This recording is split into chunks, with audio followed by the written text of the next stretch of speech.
All right, you got Drake Copeland and Lawson Priess here today. We're in Crawfordsville, Arkansas at a showcase site.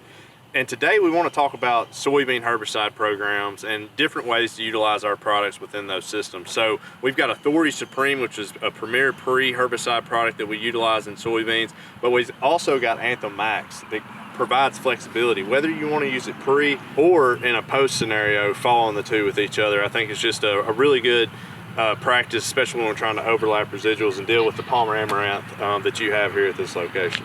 Yeah, no, Drake, and we're struggling to kill pigweed posts.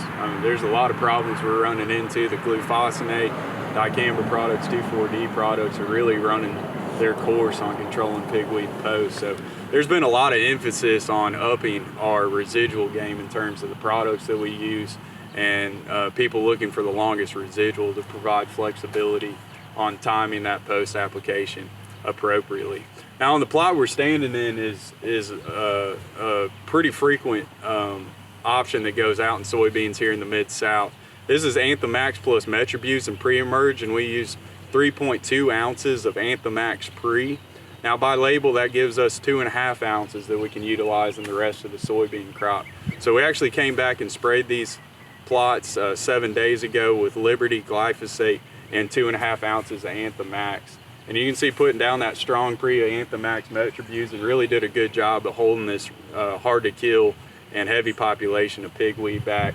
And now we have another residual here that's going to carry us for another few weeks. Yeah, and some people may ask, why Metribuzin? You know, we've really gotten focused on controlling small-seeded broadleaves like Palmer amaranth and grasses, which Anthem Max does a great job at, but adding another effective mode of action like Metribuzin will also help you do that, but also control some of the larger seeded broadleaves that may be out here. So I know you got a lot of morning glory, there's sickle pot, there's a lot of other weed species that we're trying to control in this field. So good opportunity to show the flexibility of Anthem Max in a pre, followed by a post that also included Anthem Max.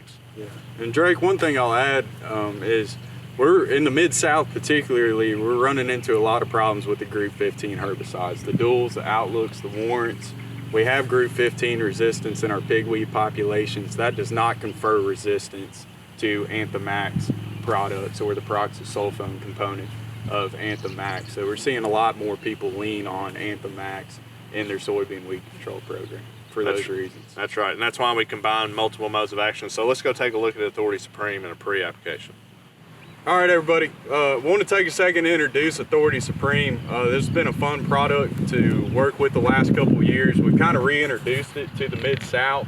It's at the correct ratio of peroxysulfone and sulfentrazone for us to use down here in cotton country, and it's really been a hammer for us in terms of a soybean pre-emergence product. And I'll let Drake talk about a little bit how we use it and how to put it in a full program.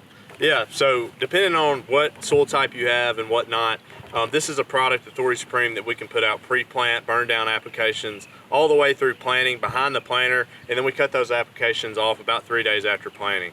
But the plot that we're standing in right now is 6.5 ounces of Authority Supreme. We did add some Metribuzin to it at the pre-application timing. You know, this has been out for 40 days. We just put out an overlapping residual application, which in a soybean growing condition or in a soybean production system with Palmer amaranth pressure like we have here, you're gonna have to overlap residuals. So we're highlighting, again, Anthem Max over the top of those soybeans. Again, this is bare ground, but you can see we got pretty clean plots here. So this is an effective option if you're dealing with water hemp or Palmer amaranth anywhere in the Mid-South. Authority Supreme followed by Anthem Max for that residual control that we tend to see through canopy closure through the end of the year. So guys, we moved over to some soybeans here, and underneath these soybeans pre, we use 6.5 ounces of 6.5 ounces of Authority Supreme plus Metribuzin. The same plot we're standing in over there in the bare ground that looked really clean. And one thing I wanted to mention is when we're selecting pre-herbicides to use in soybean, it's important to take in the longevity of residual control. We're sitting here V5 soybeans, we got 5 trifoliates on these beans, and we have not made a post application yet. And in a year like this where we have frequent rains, it's hard to get in and make a post application. Putting out a long-lasting product pre is really going to add some flexibility to your farm operation, hopefully allow you to make timelier post applications. Yeah, Lawson, and 2025 has been a challenge depending on where you are.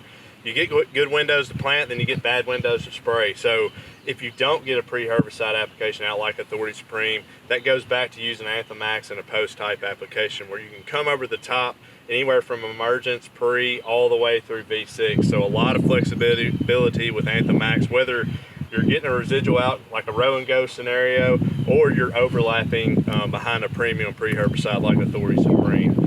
So our first line of defense is always the field sales reps. You know, Lawson and I are here to answer any questions too. But if you want to dig in more and look at Authority Supreme or Anthem Max and soybeans, we have tons of information on our website, ag.fmc.com.